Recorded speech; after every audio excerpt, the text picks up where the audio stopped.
Good evening, I'm Hugh Downs. And I'm Barbara Walters, and this is 2020. From ABC News, around the world and into your home, the stories that touch your life. With Hugh Downs and Barbara Walters. This is 2020. It's a Pearl Harbor anniversary story you probably won't see anywhere else. The intriguing possibility that in launching a sneak attack, Japan did to us what we might well have done to them. Tonight you'll hear the details of a secret plan approved at the highest levels of the U.S. government. With the approach of the 50th anniversary of Pearl Harbor, America has been getting a refresher course on the attack.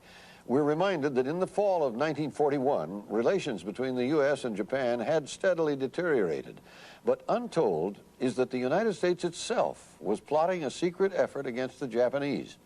And now, as Stone Phillips shows us, the old story has a new chapter. It was Sunday afternoon in New York, and many Americans were cozy up to the radio, listening to an exciting football game. He's up to the 25, and now he's hit and hit hard about the 27-yard line. Bruiser Kennard made the tackle. We interrupt this broadcast to bring you this important bulletin from the United Press. Flash, Washington. The White House announces Japanese attack on Pearl Harbor. It was news that stunned the nation. Yesterday, December 7th, 1941, a date which will live in infamy. Now, when most Americans think of Pearl Harbor, they remember how badly the U.S. was blindsided by Japan's naked and unprovoked aggression. How we were literally caught dead in the water, virtual sitting ducks. But what most Americans don't know, and what President Roosevelt never disclosed, is that America had its own secret plan to bomb Japan first.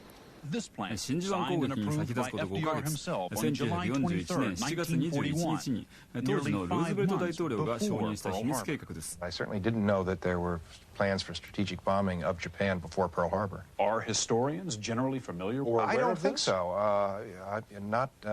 I've looked in some of the standard histories of this period, and I have not found any reference to this at all. So I think this is new. This eye-opening document was actually declassified around 1970, but incredibly, it remained buried here at the National Archives in Washington, D.C. for decades. The plans are laid out in black and white, the planes that were to be used, their targets, and it proves that the official story of America's entry into World War II was by no means the whole story, and that from someone who was there. No one knew about the bombing plans. That was secret. All the supplies were secret. I mean, what we were sending was not a matter of public knowledge.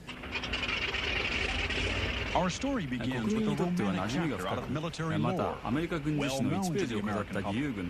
It is the story of the Flying Tigers and their famous Shark II 340s, also known as the American Volunteer Group, or AVG. They were a small group of daring U.S. flyers, led by this fighter ace named Claire Chennault. They were known as mercenaries, hired by China before Pearl Harbor to help fight off the brutal Japanese invaders.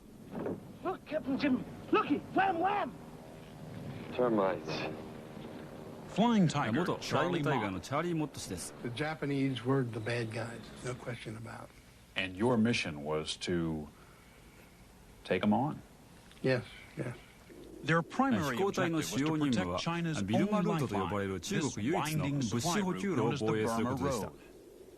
Certainly, order of priority was, one, seize control of the air over China. Keep China in the war. Skip ADAIR's job was to find the volunteer pilots. When you were recruiting men for the American Volunteer Group that summer, 1941, what was the strategic goal of the operation? Well, to kill as many damn Japanese as we could. That's simple.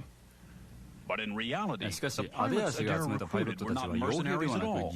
While they flew under the Chinese flag, their operation was planned and paid for by the U.S. government.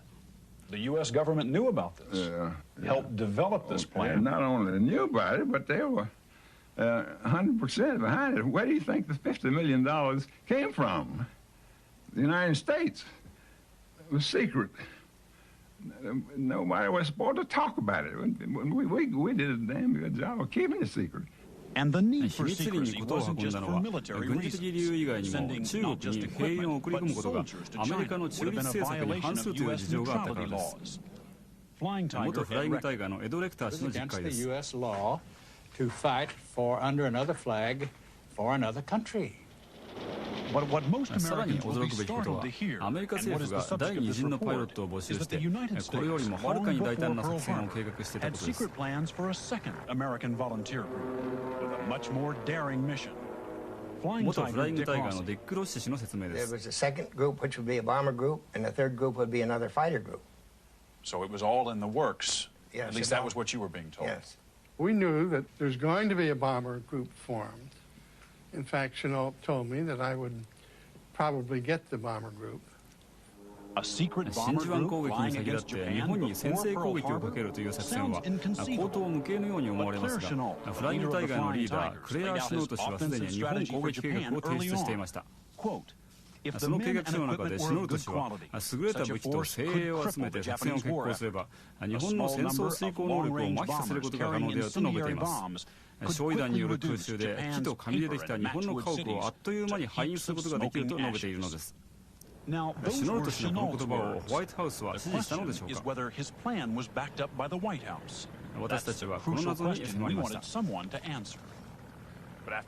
何しろ半世紀も前のことでこれを確認することは不可能だと思ったのですが、ルーズベルト政権の要人はまだ存命でこの疑問に答えてくれました。この人物はロカリーン・カリー氏でルーズベルト大統領の補佐官を務め大統領特使として中国に派遣されたこともあります。